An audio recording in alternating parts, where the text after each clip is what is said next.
بسم اللہ الرحمن الرحیم۔ پیار کے پھول پھر کھلانا ہے، پیار کے پھول پھر کھلانا ہے، خوشبوؤں سے وطن بسانا ہے، نفرتوں کا دھواں بہت ہے ابو شہمہ، روشنی کے دیے جلانا ہے۔ آزاد ہند میں مسلمانوں کا کردار ہندوستان کی تاریخ میں دو دن بڑی اہمیت کے حامل ہیں، ایک 15 اگست، دوسرا 26 جنوری۔ 15 اگست 1947 ہندوستان انگریزوں کی غلامی سے آزاد ہوا، اور دوسرا جس میں ہندوستان کا آئین اور قانون مرتب ہوا۔ بلا شبہ یہ دونوں دن بہت عظیم اور ہر ہندوستانی کے لیے خوشی و مسرت کا دن ہے۔ 15 اگست کو ہمارا یہ پیارا وطن ہندوستان انگریزوں کی غلامی سے آزاد ہوا۔ تقریباً 2 سال اور اس سے زائد عرصے تک مسلسل قربانیوں کے بعد آزادی کا یہ دن دیکھنے کو نصیب ہوا۔ جانوں کا نذرانہ پیش کرنے اور سب کچھ لٹانے کے بعد ہمارا ملک آزاد ہوا۔ آج ہم جو اطمینان اور سکون کی زندگی گزار رہے ہیں اور آزادی کے ساتھ جی رہے ہیں، یہ سب ہمارے علماء کی دین ہے۔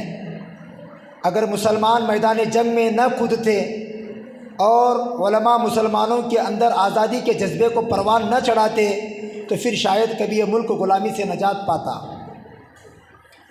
یہ ایک تاریخی حقیقت اور ناقابل فراموش سچائی ہے کہ مسلمانوں نے ہی سب سے پہلے اور سب سے زیادہ اس ملک کو آزاد کرانے کی کوشش کی، اور اپنی آنکھوں میں اپنے پیارے وطن کی آزادی کے خواب لیے جان نچھاور کیا، سخت ترین اذیتوں کو جھیلا، خطرناک سزاؤں کو برداشت کیا، طرح طرح کے مصیبتوں سے دوچار ہوئے، حالات و آزمائشوں میں گرفتار ہوئے، لیکن برابر آزادی کے نعرے لگاتے رہے، ہر ہندوستان کو خواب غفلت سے بیدار کرتے رہے، کبھی میدان سے راہ فرا اختیار نہیں کی، اور نہ ہی کسی موقع پر وطن کی محبت میں کمی آنے نہیں دی۔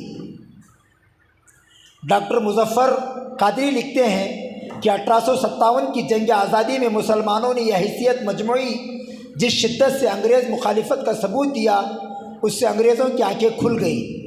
انگریز اچھی طرح جانتے تھے کہ ہندوستان میں مسلمان سب سے بہتر قوم ہیں۔ چنانچہ ڈاکٹر ہنٹر لکھتے ہیں، حقیقت یہ ہے کہ جب یہ ملک ہمارے قبضے میں آیا تو مسلمان ہی سب سے اعلیٰ قوم تھی۔ وہ دل کی مضبوطی اور بازو کی توانائی میں برتر نہ تھے، بلکہ سیاست اور حکمت عملی کے علم میں سب سے افضل تھے۔ غرض یہ کہ مسلمانوں نے آزادی کی جنگ میں ناقابل فراموش کردار ادا کیا اور جان ہتھیلیوں پہ رکھ کر انگریزوں کا مقابلہ کیا، اور صرف مسلمانوں کے لیے نہیں بلکہ تمام برادران وطن کی آزادی اور ان کی تحفظ اور ملک کی سلامتی، تہذیب و تمدن کی حفاظت کی۔ انسانی حقوق کی بحالی کے لیے جنگ آزادی میں بے مثال کارنامہ انجام دیا۔ آزادی کی یہ تاریخ بڑی طویل اور دردناک، خاک و خون میں تڑپتی لاشوں کے نظارے بھی ہیں، اور اولو العزم مجاہدوں اور جان بازوں کے ولولے بھی ہیں، وطن سے بے لوث محبت اور الفت کے نقوش بھی ہیں، اور پیارے وطن کے لیے قربانی کا طویل سلسلہ بھی ہے۔ جنگ آزادی میں حیدر علی شیر میسور ٹیپو سلطان کا کردار، دکن فرمانروا حیدر علی 1782 اور ان کے بیٹے ٹیپو سلطان کے ذکر کے بغیر جنگ آزادی کی تاریخ ادھوری ہوگی۔ جو مستقبل انگریزوں کے لیے چیلنج بنے ہوئے تھے، حیدر علی اور ٹیپو سلطان نے انگریزوں سے 4 جنگیں کی۔ 1783 میں انگریزوں سے ٹیپو کی پہلی جنگ ہوئی اور انگریزوں کو شکست ہوئی۔ یہ جنگ 1784 میں ختم ہوئی۔ یہ میسور کی دوسری جنگ کہلاتی ہے۔ انگریز اپنی شکست کا بدلہ لینے کے لیے بے چین تھے، چنانچہ 1792 میں انگریزوں نے اپنی شکست کا انتقام لیتے ہوئے حملہ کیا، مگر اپنے بعض وزراء و افسران کی بے وفائی اور اپنی فوج کی غداری اور اچانک حملے کی وجہ سے ٹیپو سلطان टीपू मुआहिदा करने पर मजबूर हुए। मुफक्किर इस्लाम हज़रत मौलाना सैयद अबुल हसन अली मियाँ नदवी रहमतुल्लाह अलैह लिखते हैं, सबसे पहला शख्स जिसको इसका ख़तरा एहसास हुआ वो मैसूर का बुलंद हिम्मत और गुयूर फरमारवा फ़तेह अली ख़ान टीपू सुल्तान था, जिसने अपनी बालिग नज़री और गैर मामूली जहानत से ये बात महसूस कर ली कि अंग्रेज़ इस तरह एक एक सूबा और एक एक रियासत हज़म करते रहेंगे, अगर कोई मुनज़्ज़म ताकत इनके मुकाबले पर ना आई तो आखिरकार पूरा मुल्क उनका लुक़मा बन जाएगा। चुनांचे उन्होंने अंग्रेज़ों से जंग का फ़ैसला किया और पूरे साजो सामान और वसाइल और फ़ौजी तैयारियों के साथ उनके मुकाबले में आ गए और ज़िंदगी भर अंग्रेज़ों से सख्त मारका आराई में मशगूल रहे।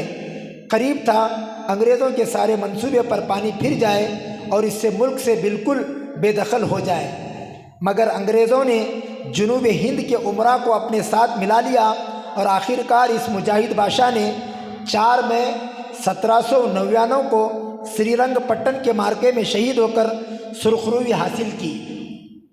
इन्हीं का मशहूर तारीख़ी मक़ौला है कि गीदड़ की 100 साला ज़िंदगी शेर की एक दिन की ज़िंदगी से अच्छी है। जब जनरल हॉर्स को टीपू सुल्तान की शहादत की खबर मिली तो उन्होंने इसकी लाश पर खड़े होकर ये अल्फाज कहा, आज से हिंदुस्तान हमारा है। जंग आज़ादी में हज़रत शाह वलीउल्लाह और उनके शागिर्दों का किरदार, टीपू सुल्तान की शहादत नीज़ हज़ारों अफराद के कत्ल के बाद मुल्क में बरतानवी असरात बढ़ते चले गए। उसी ज़माने में दीनी मदारिस बड़ी तादाद में तबाह किए गए। उसी ज़माने में दीनी मदारिस और इनकी कोशिशों के साथ दिल्ली में एक तहरीक वजूद में आई, जिसके बानी शाह वलीउल्लाह मुहद्दिस दहलवी रहमतुल्लाह अलैह थे। इनकी वफ़ात के बाद उनके साहिबजादे शाह अब्दुल अजीज़ मुहद्दिस दहलवी रहमतुल्लाह अलैह ने अपने वालिद की तहरीक को आगे बढ़ाया और अंग्रेज़ के सख्त खिलाफ थे। आपने ही 1803 में अंग्रेज़ों के ख़िलाफ़ जिहाद का फतवा दिया, जिसमें हिंदुस्तान को दारुल हरब करार दिया गया। जब पड़ा वक्त गुलिस्तां पे तो खून हमने दिया, जब बहार आई तो कहते हैं तेरा काम नहीं। मिलेगी मंजिल मकसूद ये ईमान रखते हैं, हम अपनी रहनुमाई के लिए कुरान रखते हैं। वफ़ादारी वतन से हो यही कहता है, हम अपने दिल के हर गोशे में हिंदुस्तान रखते हैं। चंद अशार के साथ मैं आपसे इस मौके पर रुखसत होता हूँ। ज़ाहिर कभी तौहीद का पैगाम न होता, हमने भी शहादत का पिया जाम न होता। तुम आज भी ग़ुलामों की फसीलों में होते, भारत में अगर मज़हब इस्लाम न होता। मोहब्बत प्यार और जमहूरियत की शान कहते हैं, जिसे रश्क जना इक़बाल फरमान कहते हैं। जहाँ अमन व अमान और शांति के फूल खिलते हैं, इसे ही उल्फतों का शहर हिंदुस्तान कहते हैं। मोहब्बत जिसका मज़हब हो वो नफ़रत हो नहीं सकता, बुज़ुर्गों की मिली तालीम को वो खो नहीं सकता। मदारिस में यही उलमा सबक हमको पढ़ाते हैं कि वतन से प्यार ना हो तो मुसलमान हो नहीं सकता। कौन कहता है हम दिलों में वतन नहीं रखते, कौन कहता है हम दिलों में वतन नहीं रखते, तुम्हारे जैसा नफ़रत का मन नहीं रखते। नोटबंदी डराओ ना हमको, हम वो हैं ज़कात देते हैं, काला धन नहीं रखते। मैं तमाम मेरे इस यूट्यूब चैनल को देखने वालों से मेरी गुजारिश है, हमारे इस अबू शमा काजी चैनल को आप सब्सक्राइब करें, बेल आइकन नोटिफिकेशन को दबाएं, शेयर करें तमाम दोस्तों में, ग्रुपों में।